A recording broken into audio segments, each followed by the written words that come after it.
Hello friends, मैं श्रुति रस्तोगी अर्श institute में आपका हार्दिक स्वागत करती हूँ। जैसा कि आपको पता है, सीटेट के एग्ज़ाम के लिए हम लोग तैयारी कर रहे हैं और हमारे चैनल पे आपके लिए हिंदी की, ईवीएस की, सीडीपी की और संस्कृत की क्लास चल रही हैं। और बाल मनोविज्ञान से जुड़ी हुई आज हमारी वीडियो है, जो कि हम लोग देखेंगे इसको सीडीपी को। और अब तक के जो क्रम में हम लोगों ने अध्ययन किया है वो पाठ्यक्रम आपको बताएं। आपकी से आज हमारी वीडियो नंबर होगा 7। पहले वीडियो में हमने आपको सीडीपी का पाठ्यक्रम बताया है। दूसरी वीडियो में हमने शिक्षा मनोविज्ञान एक परिचय पर चर्चा की है, जिसमें हमने शिक्षा मनोविज्ञान की परिभाषा अर्थ, शिक्षा का अलग अर्थ बताया है और मनोविज्ञान का अलग अर्थ आपको उसमें बताया गया है। और फिर उसके बाद शिक्षा मनोविज्ञान की व्युत्पत्ति कैसे हुई, शिक्षा मनोविज्ञान के कार्यक्षेत्रों का शिक्षा मनोविज्ञान का कक्षा में उपयोग, शिक्षा मनोविज्ञान की परिभाषाएं और शिक्षा में योगदान पर चर्चा की। उसके बाद हमारी तीसरी वीडियो थी बाल विकास की अवधारणा और इसका अधिगम से संबंध। विकास का, इसमें हमने जाना विकास का तात्पर्य, विकास की अवधारणा, विकास और अभिवृद्धि में अंतर, अभिवृद्धि और विकास के सिद्धांतों का हमने उसमें अध्ययन कराया आपको। तीसरी हमारी वीडियो बाल विकास की अवधारणा हो गई। उसके बाद हमारी चौथी वीडियो थी विकास की अवस्थाएं, जिसमें हमने विभिन्न प्रकार की अवस्थाएं, गर्भावस्था, शैशवावस्था, बाल अवस्था, युवावस्था, प्रौढ़ावस्था, वृद्धावस्था, किशोरावस्था व विकास का अध्ययन किया। व विकास के सामाजिक लक्षण का भी इसमें अध्ययन किया था हमने। फिर 5वीं हमारी क्लास जो थी उसमें हमने पढ़ाया था आपको मनोविज्ञान के संप्रदाय के बारे में, जिसमें हमने संरचनावाद, प्रकार्यवाद, व्यवहारवाद, मनोविश्लेषणात्मक व गेस्टाल्टवाद की जानकारी आपको दी थी। फिर छठा हमारा पाठ रहा था अधिगम व अधिगम के सिद्धांत का, जिसमें हमने विभिन्न परिभाषाएं आपको अधिगम की बताई थी। फिर अधिगम की प्रभावशाली विधियों का उसमें हमने चर्चा किया था। विभिन्न प्रकार के उसमें सिद्धांत थे। थार्नडाइक का सिद्धांत था, पावलोव का सिद्धांत था, जीन पियाजे का, कोहलर आदि के सिद्धांत को हमने उसमें जाना था। आज का हमारा टॉपिक रहेगा क्लास 7 का बुद्धि। तो बुद्धि में हम आज अध्ययन करेंगे कि बुद्धि में उसकी परिभाषा को जानेंगे, कैसी कौन सी परिभाषा है। फिर उसके बाद मूर्त बुद्धि, अमूर्त बुद्धि, सामाजिक बुद्धि और बुद्धि के सिद्धांत, बुद्धि परीक्षण पर चर्चा करेंगे। और फिर बुद्धि लब्धि के बारे में आपको बताएंगे। और फिर बुद्धि लब्धि की सारणी पर हम लोग इस पाठ में चर्चा करेंगे। यदि आप हमारे चैनल पर पहली बार आए हैं तो चैनल को सब्सक्राइब करना ना भूलें। और सब्सक्राइब करने से फ़ायदा ये होगा कि आपको हमारे अगली वीडियो की नोटिफिकेशन तुरंत मिल जाएगी और आप हमारे साथ बंधे रहेंगे। तो आप अगर सीटेट की तैयारी कर रहे हैं तो फिर बिना देर किए हमारे चैनल को सब्सक्राइब कर लीजिएगा, क्योंकि अगर आप अभी से शुरू से तैयारी करेंगे तभी आप अच्छे रिजल्ट तक पहुंच पाएंगे। तो आज हमारा टॉपिक है बुद्धि। बुद्धि का अर्थ होता है माइंड। तो बुद्धि में मानसिक तत्व है। देखिए, बुद्धि की परिभाषा एक अर्थ देख लीजिए। बुद्धि वह मानसिक तत्व है जिसके आधार पर बालक की स्मृति शक्ति व अधिगम क्षमता में अंतर किया जाता है। बुद्धि एक जन्मजात व प्रेरक तत्व है। बुद्धि का विकास लगभग 16 वर्ष की आयु तक होता है। यहाँ पर क्वेश्चन पड़ जाता है आपका, बुद्धि का विकास लगभग किस आयु तक होता है? तो 16 वर्ष की आयु तक बुद्धि का विकास होता है। अब देखिए, यहाँ पर देखते हैं हम कि निम्न वैज्ञानिकों ने बुद्धि को क्या क्या माना है। देखिए, यहाँ पर समायोजन की योग्यता बुद्धि को माना है स्टर्न, अल्फ्रेड बिने, सीरियल बर्ट व जे.एस. रास ने। तो देखिए, यहाँ पर आपको क्वेश्चन बनता है कि समायोजन की योग्यता से संबंधित बुद्धि को किस किस मनोवैज्ञानिकों ने माना है। तो इनमें से नाम तीन इसमें से दे सकते हैं, या अन्य ये सभी दे सकते हैं, या फिर आपको 1 या 2 उसमें ऑप्शन दिए हुए होंगे। जो भी आपका ऑप्शन होगा राइट, उसके हिसाब से आप आंसर दे सकते हैं। फिर कुछ वैज्ञानिकों ने माना है अधिगम की योग्यता है, बुद्धि को अधिगम की योग्यता बताया है। वो थे उसमें थार्नडाइक, बर्किंघम और कोलविन। इन लोगों ने बुद्धि को अधिगम की योग्यता बताया है। फिर आ जाता है आपका समस्या समाधान की योग्यता। बेशलर, रेक्स और गैरेट ने बुद्धि को समस्या समाधान की योग्यता बताया है। और फिर आ जाता है अमूर्त चिंतन की योग्यता। एम्पियरमैन, टर्मैन और फ्रीमैन, तीनों ही मैन हैं, देख लीजिए। एम्पियरमैन, टर्मैन और फ्रीमैन, इन लोगों ने बुद्धि को अमूर्त चिंतन की योग्यता बताया है। समझ में आ रहा? फिर आ जाता है निम्न मनोविज्ञान के अनुसार बुद्धि। अब देखिए, बर्किंघम अनुसार बुद्धि सीखने की योग्यता है। अब आपका क्वेश्चन बनता है यहाँ पर, बुद्धि सीखने की योग्यता है, यह परिभाषा किसके द्वारा दी गई है? तो यहाँ पर आपका आंसर सही हो जाएगा बर्किंघम अनुसार। ठीक है, यहाँ पर दिया हुआ है। फिर आ जाता है स्पीयरमैन अनुसार। स्पीयरमैन अनुसार बुद्धि मस्तिष्क की विश्लेषण व संश्लेषण करने की क्षमता है। ये स्पीयरमैन वाला आ जाता है। फिर आ जाता है मैकडूगल का। मैकडूगल के अनुसार बुद्धि जन्मजात प्रवृत्ति को अतीत के अनुभव के प्रकाश में सुधारने की योग्यता है। फिर आता है वुडवर्थ के अनुसार। वुडवर्थ के अनुसार बुद्धि कार्य करने की एक विधि है। कार्य करने की एक विधि बुद्धि होती है। फिर आ जाता है वर्ट के अनुसार। वर्ट के अनुसार बुद्धि जो है अच्छी तरह निर्णय करने, समझने व तर्क करने की योग्यता को ही बुद्धि कहते हैं। तो विभिन्न वैज्ञानिकों के अनुसार बुद्धि को जाना, ठीक है। और फिर आगे चलते हैं, बुद्धि के प्रकार के बारे में जानते हैं। अब बुद्धि के प्रकार, अब देखिए बुद्धि कितने प्रकार की होती है। मूर्त बुद्धि, अमूर्त बुद्धि और सामाजिक बुद्धि। बुद्धि के प्रकारों के प्रतिपादक हैं थॉर्नडाइक और समर्थक इसके हैं गैरेट, ठीक है। ये क्वेश्चन बनता है आपका, बुद्धि के प्रकार के प्रतिपादक कौन हैं? थॉर्नडाइक हैं और उसके समर्थक गैरेट हैं, ठीक है। फिर देखते हैं बुद्धि को कितने प्रकार से बताया इन्होंने, 3 प्रकार से बताया है। मूर्त बुद्धि, अमूर्त बुद्धि और सामाजिक बुद्धि। मूर्त बुद्धि देखिए, मूर्त बुद्धि को गायक तांत्रिक बुद्धि भी कहते हैं। मूर्त बुद्धि को गायक यांत्रिक बुद्धि भी कहते हैं। मूर्त बुद्धि जो होती है ये बालक यंत्र या मशीनों से जुड़े कार्यों में अधिक रुचि लेते हैं। मूर्त बुद्धि जो होती है, इस बुद्धि को बालक इंजीनियर या कारीगर आदि बनते हैं। मूर्त बुद्धि वाले जो बालक होते हैं वे इंजीनियर या कारीगर बनते हैं। फिर आ जाता है आपका अमूर्त बुद्धि। इसका संबंध पुस्तकीय ज्ञान से होता है। अमूर्त बुद्धि का संबंध पुस्तकीय ज्ञान से होता है। ये बालक पढ़ने में अधिक रुचि लेते हैं। इस बुद्धि के बालक वैज्ञानिक, डॉक्टर, लेखक, टीचर इत्यादि बनते हैं। इन लोगों का व्यक्तित्व अंतर्मुखी होता है, ठीक है। व्यक्तित्व भी बताया है यहाँ पर। इन लोगों का व्यक्तित्व, अमूर्त बुद्धि वालों का व्यक्तित्व अंतर्मुखी होता है। फिर आ जाता है आपका सामाजिक बुद्धि। इसका संबंध सामाजिक व्यवहार से होता है। ये बालक अपना सामाजिक जीवन सही ढंग से व्यतीत करते हैं। ये बालक जीवन में नेता, कूटनीतिज्ञ आदि बनते हैं, ठीक है। इन लोगों का व्यक्तित्व बहिर्मुखी होता है। देखिए यहाँ पर ऑप्शंस दिए हुए हैं। ये मैकेनिक बने हैं, इंजीनियर बने हैं, ये वो कर रहे हैं, रिसर्च कर रहे हैं। यहाँ पर देखिए रिसर्च वाला ऑप्शन है, यहाँ पर रिसर्च कर रहे हैं ये। और फिर इसके बाद जो है यहाँ पर ये नेता वगैरह बने हुए हैं। तो इस प्रकार से आ जाता है आपका जो वैज्ञानिक बने हैं, जो कार्य कर रहे हैं, ये आ जाते हैं आपके मूर्त बुद्धि वाले, और ये आ जाते हैं आपके रिसर्च वाले जो होते हैं अमूर्त बुद्धि में, और ये आ गए आपके सामाजिक बुद्धि में। फिर देखते हैं चलिए बुद्धि के सिद्धांत को। देखिए यहाँ पर बुद्धि के सिद्धांत के लिए दिया हुआ है कि किस किस ने कौन कौन सिद्धांतों का जो है जनक हैं, कौन कौन किस किस सिद्धांत के जनक हैं बुद्धि के। देखिए सबसे पहले आता है आपका एक कारक सिद्धांत। ये बुद्धि का एक कारक सिद्धांत है, जिसे बिने, टर्मन तथा स्टर्न, जिसके अनुसार चलते हैं। बिने, टर्मन तथा स्टर्न ने बुद्धि को एक कारक सिद्धांत माना है। समझ में आई? अब स्पीयरमैन जो है इन्होंने बुद्धि को द्विकारक सिद्धांत माना है, और थॉर्नडाइक ने बुद्धि को बहुकारक सिद्धांत माना है। अब देखिए यहाँ पर क्वेश्चन आपका बनता है द्विकारक सिद्धांत किसने माना है। स्पीयरमैन के अनुसार बुद्धि क्या है, तो आ जाता है यहाँ पर ऑप्शन में आपका एक कारक सिद्धांत है, द्विकारक सिद्धांत है, बहुकारक सिद्धांत है, या निम्न में से सभी, या निम्न में से कोई भी नहीं, ठीक है।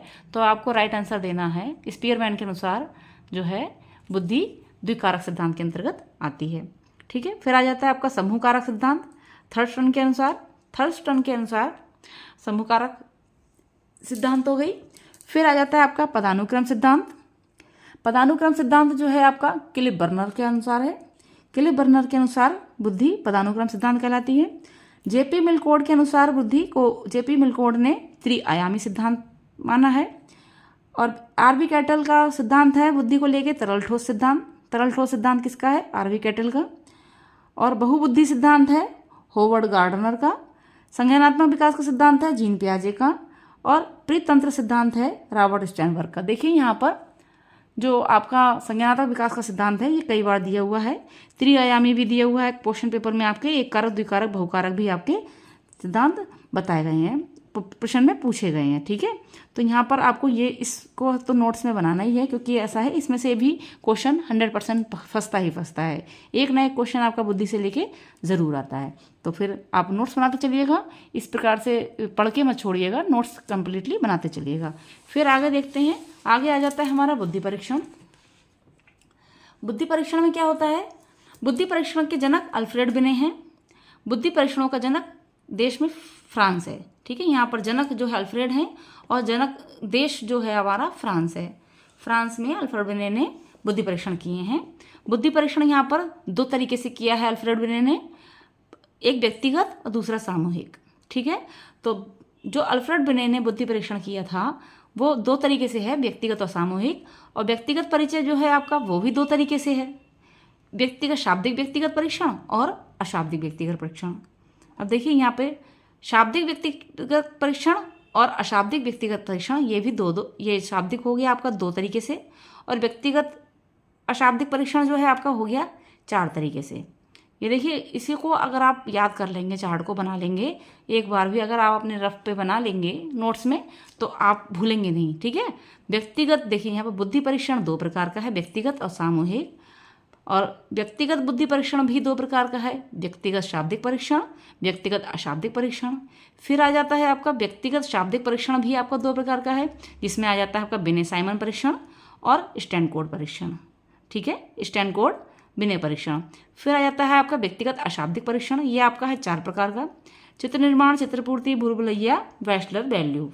अब देखिए यहाँ पर व्यक्तिगत परीक्षण की पूरी परिभाषा यहाँ पर इतने में दी हुई है। फिर आ जाती है आपकी सामूहिक बुद्धि परीक्षण। सामूहिक बुद्धि परीक्षण क्या होता है, ये जो होता है कई लोगों को संग में लेके होता है। ठीक है, जो भी दो प्रकार का होता है, शाब्दिक बुद्धि परीक्षण और अशाब्दिक बुद्धि परीक्षण। देखिए व्यक्तिगत बुद्धि परीक्षण भी आपका शाब्दिक अशाब्दिक था और सामूहिक बुद्धि परीक्षण भी आपका शाब्दिक अशाब्दिक था। ठीक है, शाब्दिक बुद्धि परीक्षण में आर्मी अल्फा और सेना सामान्य आ जाते हैं। आर्मी अल्फा और सेना सामान्य कौन से जो है बुद्धि परीक्षण में आते हैं, सामूहिक शाब्दिक बुद्धि परीक्षण में। और फिर आ जाता है आपका अशाब्दिक में आर्मी बीटा और शिकागो क्रियात्मकता, ये आ जाता है आपका सामूहिक अशाब्दिक बुद्धि परीक्षण में, आर्मी बीटा और शिकागो क्रियात्मकता आ जाती है। ठीक है, समझ में आया? समझ में आया या फिर से एक बार समझा दूं? देखिए समझने के लिए आप देखिए बुद्धि परीक्षण दो प्रकार का हो गया। फिर यहाँ तक अगर आप आते हैं तो चित्र निर्माण जो है आपका व्यक्तिगत अशाब्दिक बुद्धि परीक्षण के अंतर्गत आता है। चित्रपूर्ति भी आपका व्यक्तिगत अशाब्दिक जो है बुद्धि परीक्षण के अंतर्गत आता है। और जो आपका भूलभुलैया है वह भी, और वेस्लर वैल्यू भी। इस प्रकार से ही जो बुद्धि परीक्षण आपका बिने साइमन वाला है वह व्यक्तिगत शाब्दिक बुद्धि परीक्षण के अंतर्गत आता है। और स्टैनफोर्ड बिने परीक्षण भी आपका व्यक्तिगत शाब्दिक बुद्धि परीक्षण के अंतर्गत आता है। ठीक है, समझ में आया? इसी तरीके से दरवाला हो जाएगा। चलिए फिर आगे बढ़ते हैं। अगर किसी प्रकार की असुविधा हो रही हो तो आप हमें कमेंट सेक्शन में बता सकते हैं, हम आपकी समस्या का समाधान करेंगे और कोशिश करते हैं आपको अच्छे से समझ में आ रहा होगा। आशा करते हैं आपको अच्छे से समझ में आ रहा होगा। फिर आ जाता है हमारा बुद्धि लब्धि। बुद्धि लब्धि का सर्वप्रथम प्रयोग किया था टर्मन ने। किसने किया था? टर्मन ने किया था। और बुद्धि लब्धि का सूत्र किसने दिया था? स्टर्न ने। ठीक है, देखिए बुद्धि लब्धि का सर्वप्रथम प्रयोग टर्मन ने किया था और बुद्धि लब्धि का सूत्र सबसे पहले किसने दिया था? स्टर्न ने। और ये बुद्धि लब्धि का आपका सूत्र दिया हुआ IQ बराबर मानसिक आयु बटे वास्तविक आयु गुणा 100। ठीक है, ये आपका बुद्धि लब्धि का मानसिक सूत्र कई बार एग्जाम्स में पूछा जा चुका है, तो इसे बिल्कुल याद कर लीजिएगा। फिर आता है मानसिक आयु के विचार का प्रतिपादन अल्फ्रेड बिने ने किया था। देखिए जिस प्रकार से क्वेश्चन बनाया हुआ है यहाँ पर कि इसी प्रकार के क्वेश्चन आपके एग्जाम्स में आते हैं।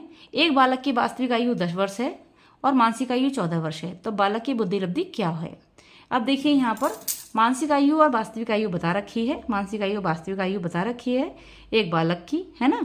तो यहाँ पर आ गया आपका मानसिक आयु वास्तविक आयु गुणा 100। तो यहाँ पर IQ बराबर 14 वर्ष हो गई उसकी मानसिक आयु, ठीक है, और गुणा 100। और उसी प्रकार से आपकी उसकी वास्तविक आयु हो गई यहाँ पर 10 वर्ष, तो यहाँ पर 14 गुणा 100 और फिर 10 से उसके डिवाइड कर दिया है, भाग दे दिया है यहाँ पर, फिर आ जाता है 140। देखिए यहाँ पर देखते हैं 14 गुणा 100 बराबर कितना होता है? 1400। ठीक है, 1400 हो गया। 1400 को जब हम 10 से वो करेंगे तो एक 0 यहाँ से कट गया, एक से बाकी से कटी, तो 140 आपका आंसर आएगा। तो इनकी मानसिक आयु कितनी हो गई? 140 IQ हो गई। ठीक है, अब यहाँ पर हम लोग देखते हैं टर्मन की बुद्धि लब्धि सारणी। टर्मन के अनुसार जो बुद्धि लब्धि सारणी है उसके अनुसार बच्चा किस अवस्था में कितनी बुद्धि लब्धि वाला बच्चा किस प्रकार का माना जाता है, ये देखते हैं। देखिए जिन बच्चों की बुद्धि लब्धि 140 या 140 से प्लस होती है वह प्रतिभाशाली बालक कहलाते हैं। ठीक है, और जिन बच्चों की बुद्धि लब्धि 120 से 139 के मध्य होती है वह अतिश्रेष्ठ या प्रखर बुद्धि वाले कहलाते हैं। देखिए यहाँ पर हमारी IQ आई है 140, तो ये प्रतिभाशाली बालक हो गया। ठीक है, फिर जिन बच्चों की आयु 110 से 119 के बीच आती है वह श्रेष्ठ या तीव्र बुद्धि वाले होते हैं। और 90 से 109 के मध्य बुद्धि जिसकी होती है बुद्धि लब्धि IQ, वो सामान्य बुद्धि के अंतर्गत आते हैं। यानी कि 90 से 109 के मध्य जो बुद्धि लब्धि वाले होते हैं वे 50% उनकी बुद्धि मानी जाती है। 80 से 89 के बालक मंदबुद्धि में की श्रेणी में आते हैं। इसके बाद आ जाता है 70 से 89 ये निर्बल या क्षीण बुद्धि वाले होते हैं। 50 से 69 की जो IQ होती है वह मूर्ख होते हैं। और 25 से 49 वाले मूढ़ होते हैं। और 0 से 25 वाले महामूर्ख, जड़ या हीन होते हैं। ठीक है, आ गया समझ में। हीन यानी जड़ होते हैं, किसी प्रकार का कोई उनमें IQ नहीं होता। सामान्यतः प्रतिभाशाली बालक का IQ 120 होता है। ठीक है, यहाँ पर आ गया। ठीक, सामान्यतः प्रतिभाशाली बालक की IQ 120 होती है। मंदबुद्धि बालक की IQ 70 से कम होता है। 70 से जिसका भी कम होगा है वह निर्बल क्षीण बुद्धि वाले में, मूर्ख में, मूढ़ में आदि में आ जाते हैं। UNO ने जड़ बुद्धि को 0 से 19 माना है। ठीक है, UNO ने जड़ बुद्धि की IQ कितनी मानी है? 0 से 19। ठीक है, अब देखते हैं बुद्धि से जुड़े हुए कुछ तथ्य, महत्वपूर्ण तथ्यों को।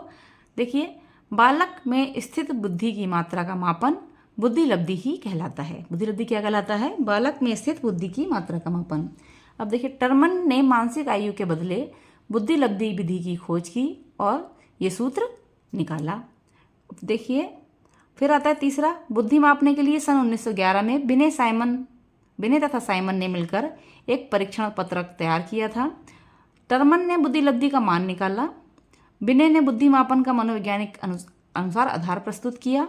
व्यक्तिगत बुद्धि परीक्षण 1 सही 1/2 वर्ष से 5 सही 1/2 वर्ष के बच्चों के लिए है, यानी कि 1.5 वर्ष से लेकर 5.5 वर्ष तक के बच्चों के लिए है। क्रियात्मक बुद्धि परीक्षण से बच्चे जो है गूंगे बहरे, क्रियात्मक बुद्धि परीक्षण जो होता है आपका वह परीक्षण गूंगे बहरे अंधों बच्चों का परीक्षण उसमें किया जाता है। और सामूहिक बुद्धि परीक्षण जो होता है आपका 10 से 12 वर्ष के बालकों हेतु होता है। तो बच्चों, यहाँ पर हमने बुद्धि लब्धि के सिद्धांत के साथ साथ बुद्धि की परिभाषा, मूर्त बुद्धि, अमूर्त बुद्धि, बुद्धि परीक्षण, बुद्धि लब्धि सारणी और बुद्धि लब्धि का सूत्र आदि पर चर्चा की।